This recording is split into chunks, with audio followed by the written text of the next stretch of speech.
Transfer portal winners to this point so far in this transfer portal cycle. There's been a lot of moving pieces with a lot of different coaches switching jobs. Nick Saban retires. It's been a transfer portal cycle unlike any other.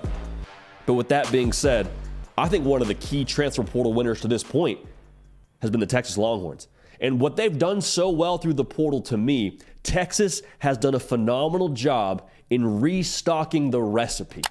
Because what have we said about Sark on this show for the longest time, since our show's been in existence? If you give Steve Sarkisian the tools for success, a la skill players, they will cook.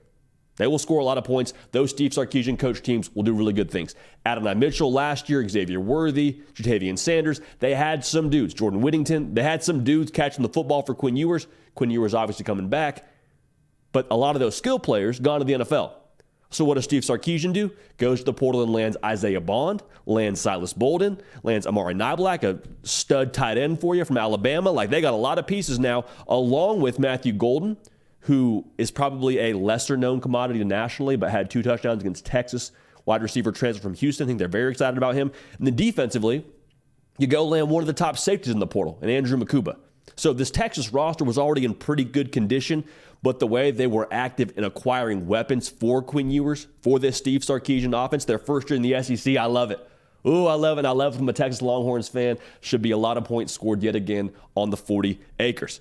Now, another winner in the transfer portal, and they've done it pretty quietly, actually, is the good folks not too far from here in Jack Harlow country, Louisville.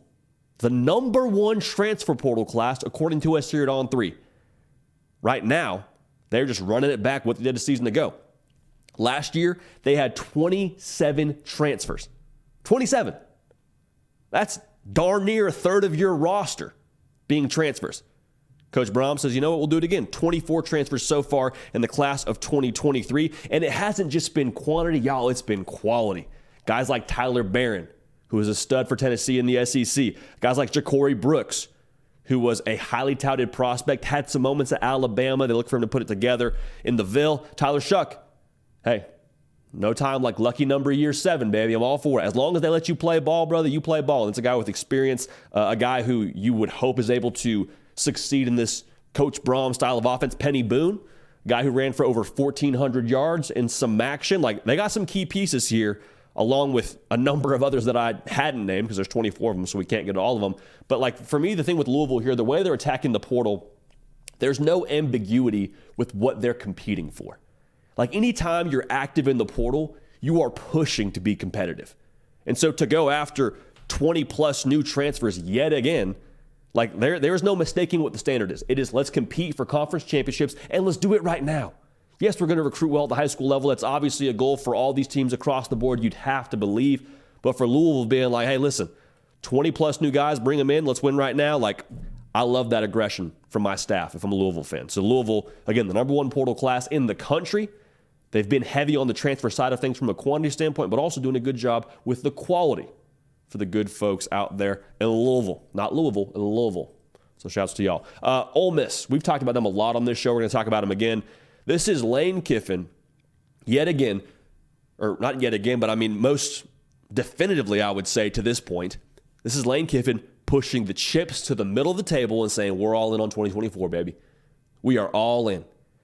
And there's not that final boss level for them to have to beat now of, you know, you got to get out of the SEC West because, again, no more divisions now, right? Nick Saban's retired. So the climb to the college football playoff, to a national championship, we'll talk more about that later. The climb is probably more steep with more teams in the playoff because you got to win more playoff games. But in terms of making the playoff, the path has never been wider. And you look across the SEC with what Ole Miss has coming back, the door feels like it's propped open. So by nature of what Lane Kiffin has done to go and attack the portal and bring top talent into Oxford, they're looking to kick it down. All right, going and landing a guy like Walter Nolan, like Princely Umanmielen, 2 players on the defensive line that are top 10 in the country, top 10 players in the country in the portal. Juice Wells, stud receiver at South Carolina. You know what you're getting with him. Proven commodity, going to be a dude for you. Logan Diggs. You lose Quinshon Judkins to the portal, you go out and grab Logan Diggs, guy from LSU, also played at Notre Dame, productive back. You couple that with what I just said a second ago, bringing back Jackson Dart, bringing back Trey Harris. If they're better in the trenches and they elevate offensively, y'all, the sky's the limit for Ole Miss.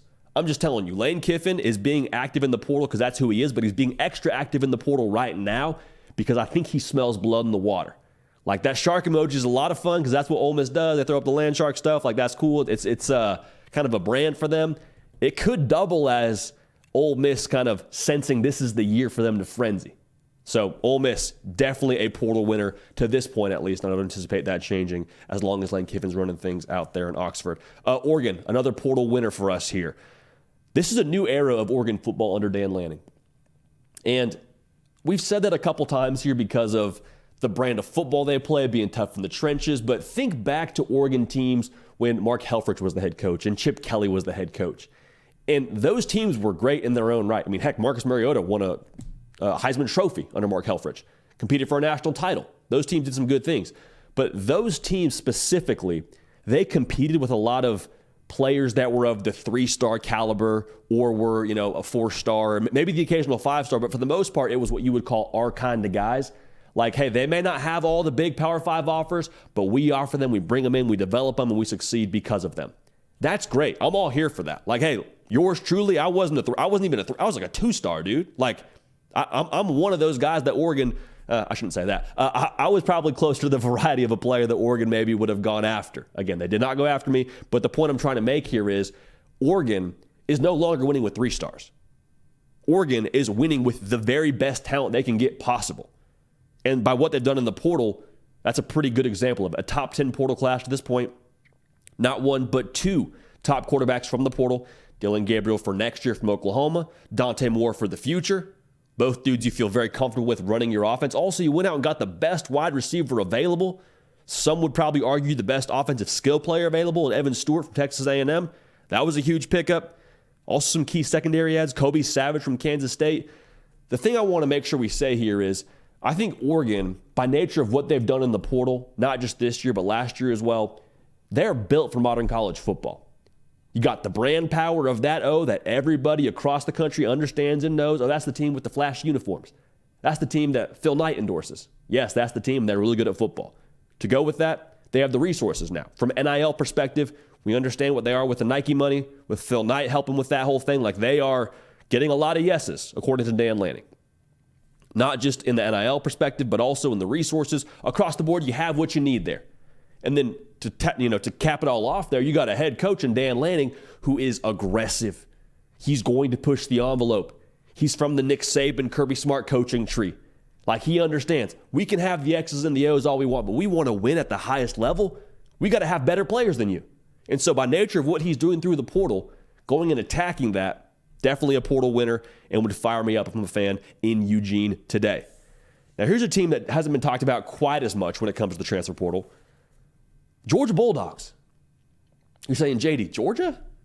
Not really a portal player necessarily, are they? Also, didn't they miss on Caleb Downs? Yes, they did miss on Caleb Downs. I wouldn't necessarily say that Georgia's somehow a portal loser because they didn't land the top player in the portal itself. You look at what they did, Georgia was fairly surgical, in my opinion, in how they attacked the portal. Because to be clear, everyone approaches the portal differently. And Georgia, with how well they recruit at the high school level, like, they are stocked with top 2 classes to the gills. So what they have to meet from a needs perspective is different than maybe some of these other teams that are trying to overhaul and go for a larger volume of transfers. But in terms of who they landed, man, one of the top backs in the country in Trevor Etienne, a proven commodity in the SEC who's got a tremendous yards per carry, somewhere around 6 yards a game, 6 yards a carry on his career. London Humphreys, Colby Young, Michael Jackson, little thriller action there for you. 3 solid wide receivers that are going to complement Carson Beck this upcoming season. You needed pass catchers. You go and get 3 pretty good ones that are going to have, I think, a high upside for you in that offense. And then talk about missing on Caleb Downs. Y'all, you landed another safety from Alabama in Jake Pope, who was a 4-star in his own right out of high school. Like, we say this a lot on here, just because you didn't play at Alabama as a starter, like, consistently, doesn't mean you can't still play some ball. And Travaris Robinson was with Jake Pope at Alabama. If he brings Jake Pope from Alabama to Georgia, someone who has a tremendous knowledge of that player, think about what that says about Jake Pope. So it would have been nice to land Caleb Downs, but in terms of this portal haul for Georgia, had a couple of spots they wanted to fill. It looks like, and from what I can tell, they did that with tremendous quality. That's the big word here for Georgia, the quality of what Georgia attacked there. Really, really good shape. Florida State, hey, man, same song, second verse. Every single year for the Noles, man, trust the process. 13 transfers in last year. At the time of us being live, 14 transfers so far this year. Went and got a transfer quarterback in DJ Uiagalelei. I'm excited for the resurgence of him in the ACC. And then they went and got a lot of other quality players. Like, of those 14 transfers, 13 are from a power conference. So they're not just going and landing anybody and everybody who will take, their chance on the Noles. Like, no, they're going out and finding top players. Most notably, 5 of those 14 transfers from Alabama. Same thing was said about Jake Pope. Same thing true about these dudes from Bama. Roydell Williams, the running back, Malik Benson, the wide receiver. Both dudes that I think are primed to really have successful 2024 campaigns. Just because they didn't have their breakout year at Alabama last year doesn't mean they can't be extremely successful in Tallahassee. Just to be clear here, Malik Benson was a guy during spring football and fall camp that we were talking about being the number one guy for Bama in that wide receiver room. So his ability, man, it speaks for itself. Didn't totally come together last year, but if you've got the tools for success, and Florida State has proven they will give you that as a transfer, it's on you. So the ability there is not lacking. Florida State using the portal as well as anybody else in the country. Yet again, Marvin Jones Jr., also a former 5-star edge defender, taking his talents to Tallahassee. Like, Florida State's in good shape. So I'm excited to see what they do there. Continuing to use the portal, not to overhaul the roster, but as a weapon to make their roster better in modern college football. Now, here's the team we're going to talk about here a little bit more lengthy in a second. But Ohio State, man, like, the thing that I appreciate about them with how they've attacked the portal is what they've done in the portal 100% needs. Like, did Ohio State need another safety in Caleb Downs? Well, you lose Josh Proctor, so yeah, it would have been nice to pick up another safety, but you also understand, like, you had Sonny Styles coming back. You had Lathan Ransom coming back. You didn't need to go land another transfer from a safety position. Julian Sain, the quarterback from the 2024 class, the top quarterback in that cycle. Ohio State's quarterback room is stacked. You didn't need to go add another quarterback. Quinshon Judkins, top running back in the portal. Travion Henderson, he's coming back. They didn't need to go land another running back. But Ohio State here, they are aligning their actions with their goals. Their goal is to compete for a national championship. At this point, as we sit here in January of 2024, the best way to help yourself compete for a national championship is have a national championship caliber roster. We'll worry about everything during spring football with how it comes together and how it meshes and who gets what reps and who's where on the depth chart. Like that will all take care of itself.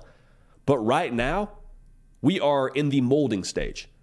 So before we get to molding it, we got to have the very best clay possible to get to where we want to go. So we got more thoughts here on Ohio State in a second, but I just want to make sure we get on the same page here. Winning is a year-round thing. Year-round thing. And that's fun to say. It's fun to put on a t-shirt, but like you look at the college football calendar, it's true. You got to win in the recruiting side of things, landing a top class. Then you have to win during spring football, getting the most out of your 15 practices. Before that, you got to win in winter conditioning.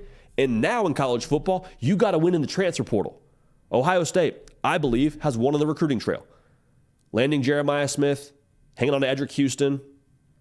Now they're winning in the portal.